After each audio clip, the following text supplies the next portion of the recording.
right now, I believe we are at the telegram phase of generative AIs. In other words, we now need to get to the email phase of it, so to speak, so that it becomes more freely usable and at high quality. Is AI going to take jobs? Yes, it is. But in a somewhat obvious sense, AI is also going to create jobs. AI sort of taps into the collective intelligence of humanity in a way. So the ability to ask GenAI the right question is now an ultimate technology skill.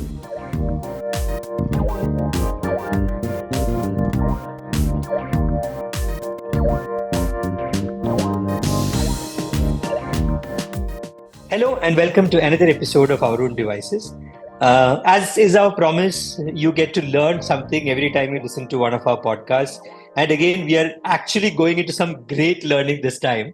And we have Dr Abhinanda Sarkar, who is the faculty director at Great Learning, to talk about how AI is impacting us in ways beyond what maybe we have realized. Or we think too much about things where it's actually having a superficial impact and not a serious impact. So I'll start by asking you this one question we have asked many times. Like, do you think, and again, we asked this question maybe 2 years back when GenAI was, just emerging. The initial question that is this going to take away a lot of jobs? But now 2 years later, I think we all have a little bit of a tempered view on the impact of AI. And maybe it's not exactly where where we thought it would go.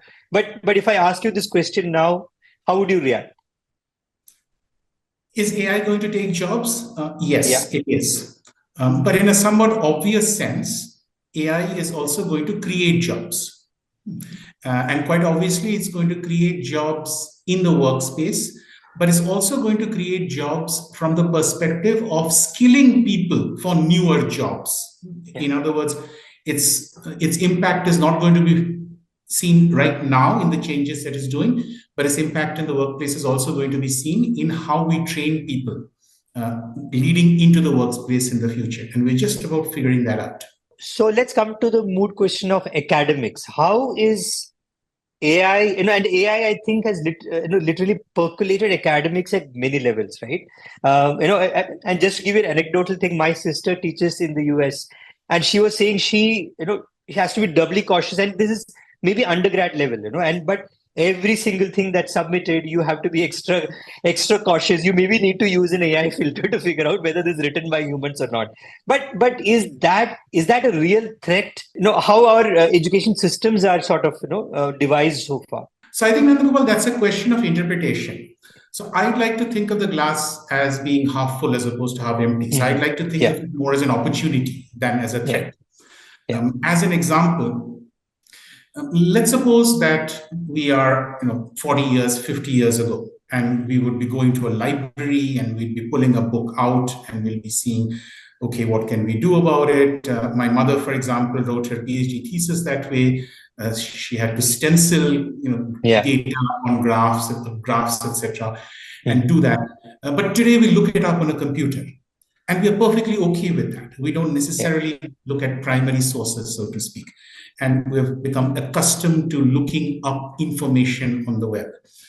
To some extent, this is the next step of evolution, that instead of looking things up, someone is giving a more proactive response to a question that we are asking.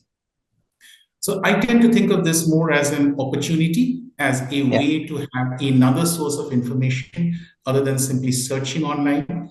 And just as searching online has replaced a library, I think asking online is going to replace pure searching online, which in my view is a good thing. I had a conversation last year with somebody called Byron Rees, who has this, who's a tech philosopher. And we came to this conclusion that, AI sort of taps into the collective intelligence of humanity in a way, right? Because it's literally read everything that we have published over the millennia. It knows so much, and maybe we've never had that kind of a plug and play access to what we have known as humans. And when you say that, so this is a layer that now you're giving students, and they are opening up their minds in a completely different way than generations before. Would you agree to something like that? Absolutely. I think that's a great way of looking at it. In other words, the amount of information is now available to you. Yeah. So I taught at MIT for a while and a long time ago. There's an interesting department there called linguistics and philosophy. And I never quite understood what linguistics has to do with philosophy. But now in hindsight, I think it makes a lot of sense. I mean, the linguistics part of it is just a question of how we deal with language and how we ask questions and how we communicate. But the philosophy part of this is knowing what questions to ask. So I think the learning will be, and the next phase of evolution in learning will be not necessarily extracting the information, but learning what questions to ask so that you get relevant information. So, for example, future assignments may be on the lines of saying, not give me the answer to the question, but frame the question correctly so that the answer emerges from all the information that's out there. So, we tend to think of philosophy as a liberal art, as a non-tech kind of thing. But I get the sense that the ability to ask GenAI the right question is now an ultimate technology skill. I guess already we have across the world courses happening in prompt engineering, especially from a very scientific thing. Like if you're working on coding, like what kind of prompts do you need to put in? But I think even in an arts, liberal arts kind of, to really frame a question so that you get the precise answer is going to be a great skill to have. It's already a great skill to have. Correct. And this opens opportunities for innovating in many fields. Let me give an example. Management training, for example.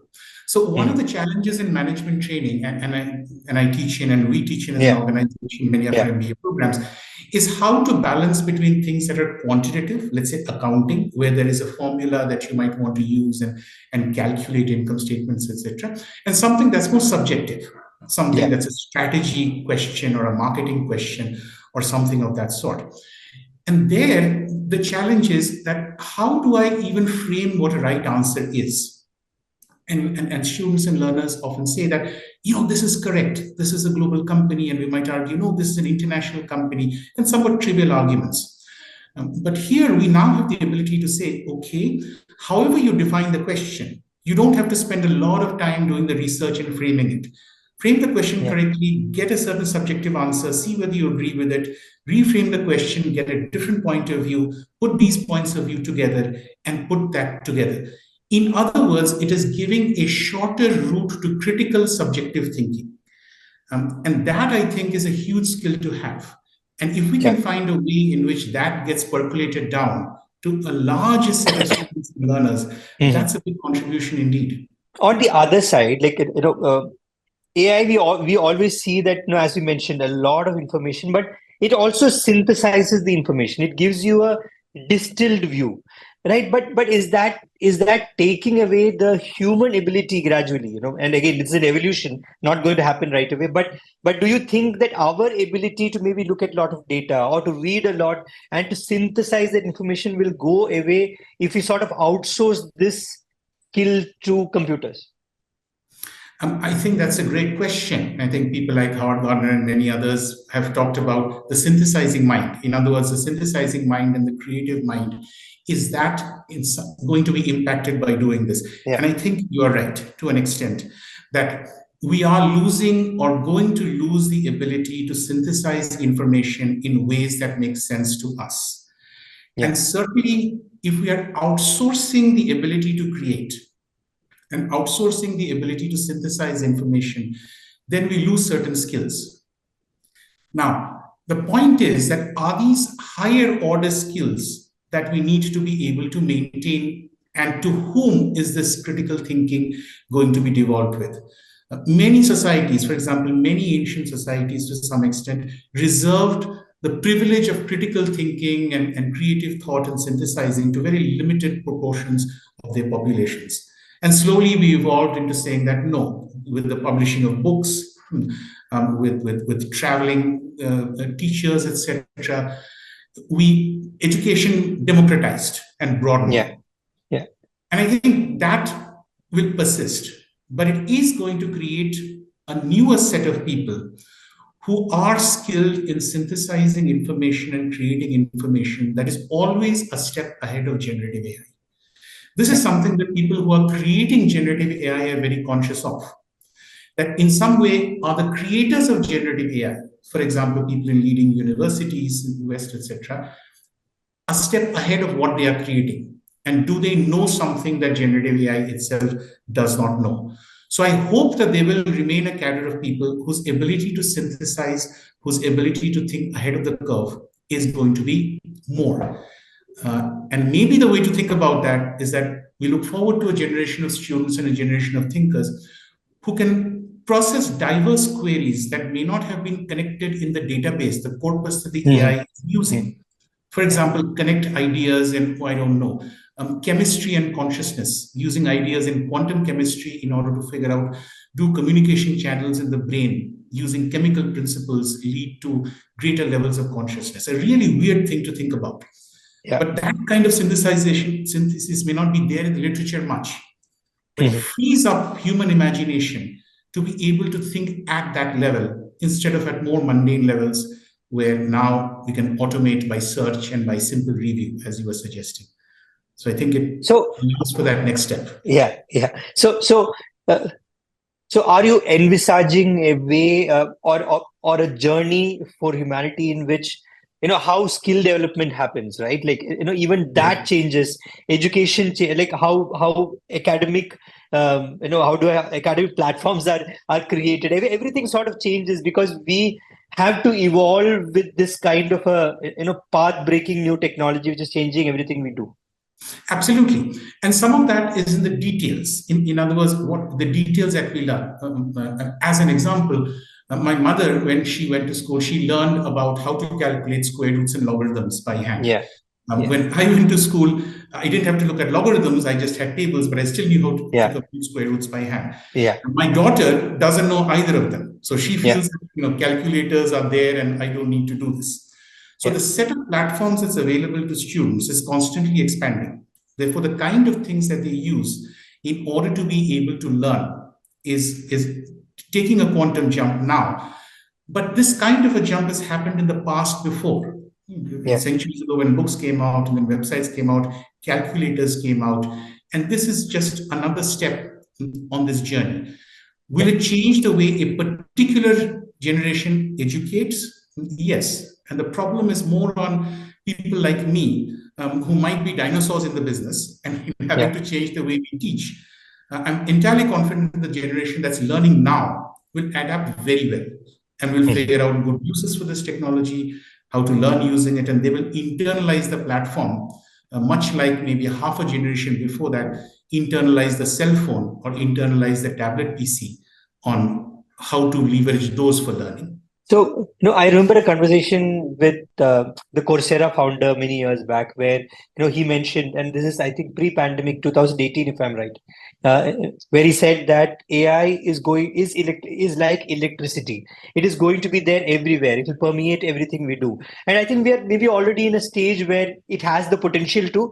Maybe not everybody is using it, but people are holding off, but it is there. Anybody can access it, as whatever you want to do. And this is that concept, literally, I don't want to use a brand name, but it's a co-pilot, right? Like, AI is with you as a co-pilot. It's like a force multiplier. It depends on how you use it. But does that also mean that maybe a century later, we have very different beings out here? Because again, as we have outsourced a lot of our thinking, and I used to think that maybe that creative quotient would be, what would keep us different. But in the past 6 months or so, AI has entered that realm also, right? And it's become much more creative than what humans could ever think of. As in, like, I was just seeing a video where a shark has legs and, those kind of weird combinations which we hadn't thought of. So how, or what do you think will be the edge for humans? Is that now going to be the emotional quotient maybe, or is even that something, after a point, AI will figure out? So I think technologically, we are a little ahead of the other parts of this equation. One that we might talk about, sociological impact, ethical impact, and things of that sort. So those need to catch up a little bit. The other thing that I think we should talk about a little more before we get too ahead of ourselves in our changes is making sure that the economics of this to some extent works out. Right now, when we are teaching or when we are learning, we're discovering something. to the effect that if you want a good enough answer, that comes very easily through free services and through many things that are out there. But if you want a very good answer, an excellent answer, that's still difficult to get. Requires a fair technological understanding, requires cleverly posed prompts, and we need to go into systems that necessarily measure things on tokens. In fact, when doing this on such systems, I was reminded of my own early applications to PhD programs. We would send telegrams, and we would pay by the word, so to speak. Yeah. So the economics of that, and the first time I sent an email, very early 1990s, I was very confused by the fact that I could send an email and then not pay any money for it. This is very confusing. This was roughly at a time when you had to pay maybe a rupee a second for a phone call, and telegrams are also hard, and email is free. So right now, I believe we are at the telegram phase of generative AIs. In other words, we now need to get to the email phase of it, so to speak, so that it becomes more freely usable and at high quality. So there's a step left, I believe, and this also has implications for education. In order to make sure that all learners have access to the highest standards available. What that economics will be, I do not know. Whether we will go through an attention economy and go into something that's advertisement, whether a specific sector like the defense sector of the past, when it came to email, will take responsibility for somehow diversifying this. The web came from particle physicists who said that we need to share data. Some serendipitous magic like this, I think, remains, so that we go past the economics of this, and it doesn't remain at its highest quality level in some way elitist. And I look forward to the day when the best generative AI is available to everyone. But if you look at it again from an education angle, is there a need to quickly put in place some kind of a structure on how to tackle this, this beast, so to say, which is becoming, which is becoming larger by the day and smarter by the day. So is there a need to have the structured approach to how to tackle this? Because we, often seem to have, especially in India, a laissez-faire approach of let things be, and then we will see at some point how we will tackle this, right? But is this too big to be let alone like that? So I think what people are doing at a practical level on the ground is sort of breaking the problem up into a few pieces. For example, how do I get teaching out to larger people, a larger set of people? How do I, in some way, solve the teacher shortage problem by automating and making delivery a lot more efficient? The second problem, or the second opportunity, is the way to look at assessments and assignments, the feedback from the student, and do learning from there. And as I said, I give an example of management courses. The third is, and this is interesting, is to use AI as a technology to get at technology skilling itself. In other words, AI itself becomes a vehicle to digitally upskill many other kinds of digital skills, things like data science, things like cybersecurity, things of that sort. And the fourth is to personalize the learning journey, to say that you don't have to learn anything that is taught to anyone else if it isn't necessarily working for you. What Banerjee and Duflo, for example, call teaching at the right level, that will become an easier thing to be able to execute. So for all of these dimensions, I think there are custom solutions that are coming up in order to be able to say, can you have things like AI tutors? Can you have AI mentors in order to do that? Can you have things that grade automatically and understand copyrights and aspects of that sort? Can you design lesson plans that make sense for learners who have certain kinds of shortcomings maybe in their learning journey, and they can customize to that? So for all of these specific problems are being figured out. Is there an overarching philosophy to this? I think we're not there yet, and it's still a stage of experimentation. But soon we will get to a stage where there will be a standardized way of delivering using generative AI and understanding what a standardized benefit is, either teaching or assessments or personalized learning, digital skills transmission, just for examples. but others as well. So, but we're having a lot of fun figuring that out. We've tried all these experiments, and I think some are working, some are not. But it's been a very interesting learning journey so far. If I can ask you one last question, if you were given a open a blank check to put in writing, okay, this is what you want AI to solve for you, is there something that comes to mind, like a perfect AI solution for what you have been trying to achieve for years? So my view of AI, by the way, is a little more old-fashioned. So I got originally trained in AI winter, where AI is essentially robotics. And then I was completely blown away by what people think of as deep learning, which is the previous revolution in AI, which sort of changed views of computer vision and natural language processing and things of that sort. So to be honest, I'm still stuck on that. In other words, for me, the ultimate AI solution is something that still understands very well, in the sense that it can look at a picture, it can hear a voice, and it can tell me who it is, it can understand what it's saying. I'd love to have a solution that does that. Creativity is wonderful, and I think being able to create images and all of that is very good. My daughter, for example, wants that. I look at solutions for her and I say that, oh, here is a beautiful sunset. And she looks at it and says, that sun is looking very, circular, and it isn't fitting very well. The sun doesn't look like that. And I say, yes, you can. You can have diffusion models that make that very, very well. But the previous generation of AI, the generation that essentially is trying to mimic a brain that can process all kinds of information, be it text, be it images, and be it other things. For example, molecular structures and signals from wind turbines and any such things. I look forward to that kind of AI doing something really remarkable.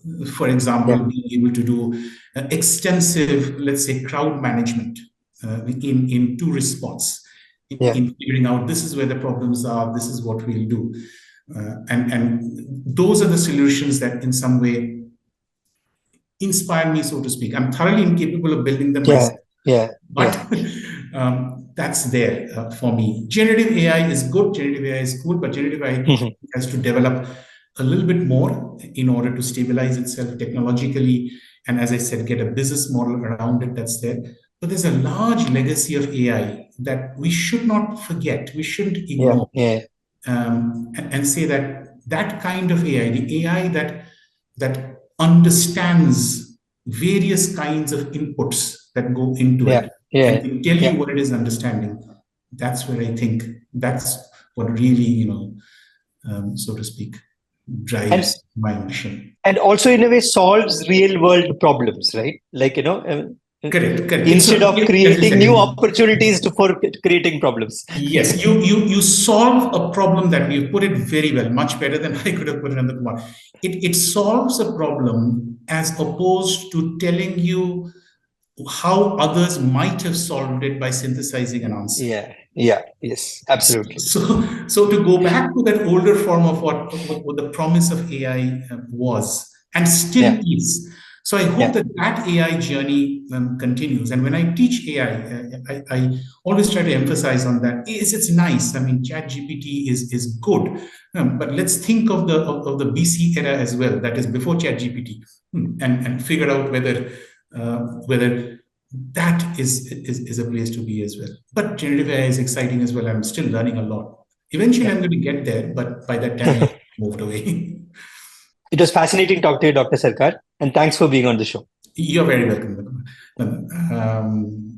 I think, Nandagopal, these opportunities to talk about AI and talk about these technologies are really important because there are varied views on this. And I think the forum that you have allows various views to come out. And through it, I think we'll get in some way the wisdom associated with this. We have the information, the data, we're getting to the knowledge part, but the wisdom of AI is still eluding us for a while. So and it gives our listeners the opportunity to synthesize their own understanding, instead of just madly following somebody. It's been a pleasure. So You were listening to Our Own Devices. We'll be back again next week with a lot more knowledge and a lot more insight with wonderful guests. Thank you. We are available everywhere you listen to your pods.